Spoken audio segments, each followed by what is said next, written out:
When stars come out and skies turn deep, it's time for hearts to softly keep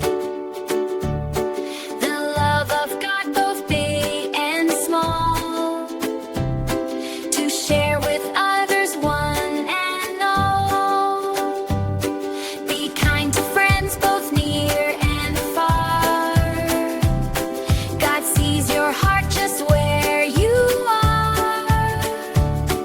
A smile, a hurt, a hug, a gentle word can spread His love through all the world.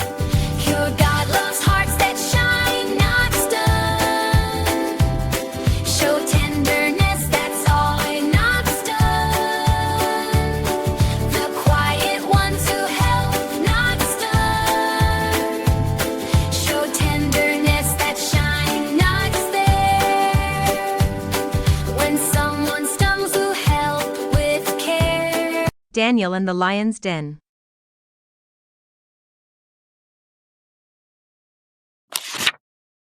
In the ancient city of Babylon, amidst towering ziggurats and bustling markets, lived a man named Daniel.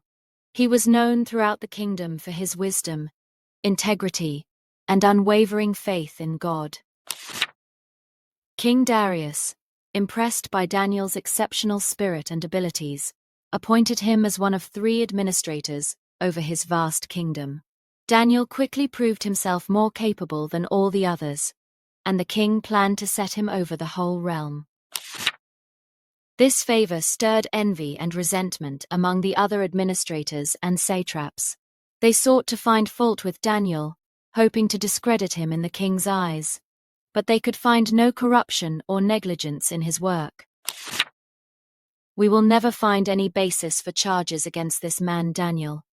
Unless it has to do with the law of his God," they conspired, their voices low and treacherous. So, they devised a cunning plan. They approached King Darius with a flattering petition, proposing that for 30 days, no one should pray to any god or man, except to the king himself. The penalty for disobedience was to be cast into a den of lions. King Darius, unaware of their malicious intent against Daniel, signed the decree, making it an unchangeable law according to the Medo-Persian code. Daniel, knowing full well the decree had been published, continued his daily practice. 3 times a day, he knelt by his open window, facing Jerusalem, and prayed to his God, just as he had always done.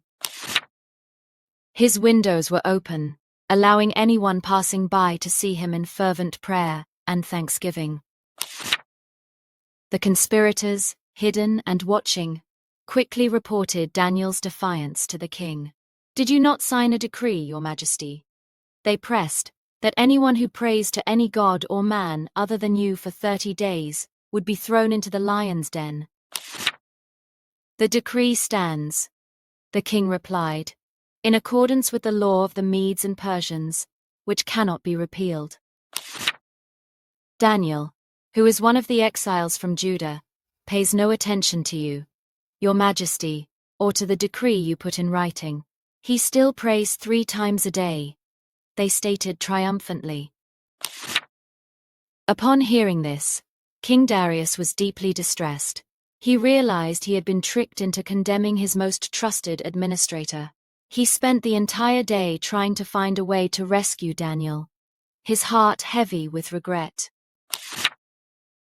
As the sun began to set, the conspirators returned, reminding the king, "Remember, Your Majesty, that according to the law of the Medes and Persians, no decree or edict that the king issues can be changed."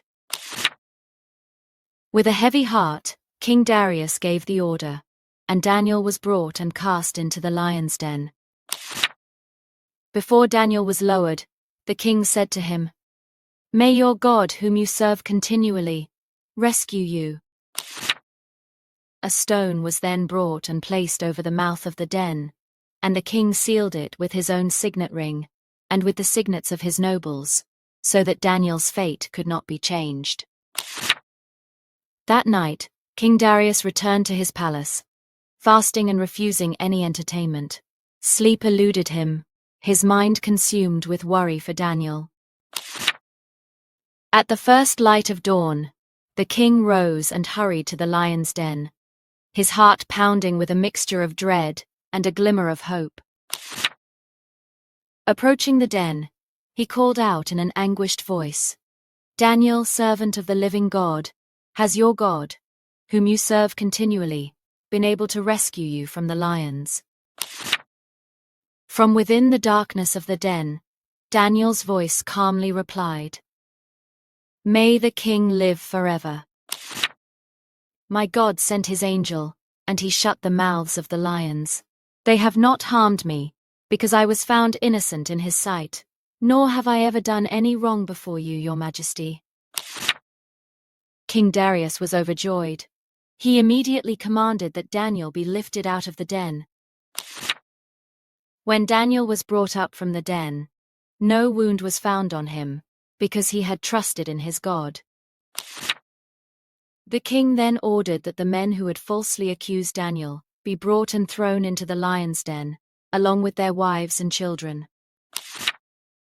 Before they even reached the floor of the den, the lions overpowered them and crushed all their bones.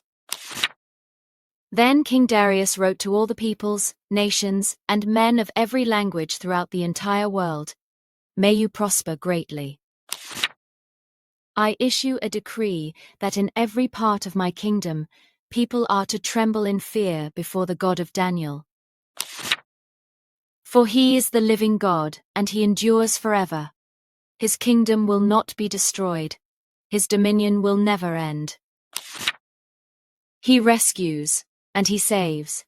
He performs signs and wonders in the heavens and on the earth. He has rescued Daniel from the power of the lions.